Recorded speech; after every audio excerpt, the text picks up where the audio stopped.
Assalamualaikum warahmatullahi wabarakatuh. Wilujeng enjing kanggo pamirsa sadayana. Tepang deui sareng SIM abdi Moc Aksal Maulana dina program Warta Sunda. SIM abdi dina waktos ieu bade ngadugikeun sawatara warta anu kantos kajantenan dina saminggon kapengker ieu. Anu kahiji, Wakil Pupuhu Partai Demokrat Syarif Hasan negaskeun partaina teu acan resmi ngagabung dina pamarentahan Joko Widodo Ma'ruf Amin.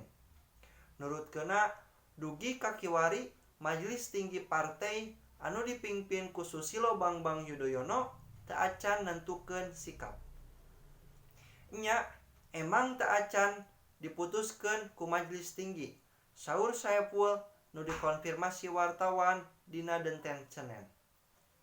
Saepul nambihan lamun aya kader Partai Demokrat nyebat parantos ngagabung ka pamarentah, hal eta mangrupikeun pamadegan salirana. Yen aya kader-kader nu boga pamadegana parantos ka pamarentah tur sajabana, eta mah masih teu acan diputuskeun secara resmi bejana. Anjeunna oge nyuhunkeun kanggo sadayana pihak ihwal ti sikap politik Partai Demokrat. Sabab Majelis Tinggi Partai Demokrat teh bade ngalangsungkeun rapat. Ieu bade diproses heula sareng masih samentara diagendakeun, saurna.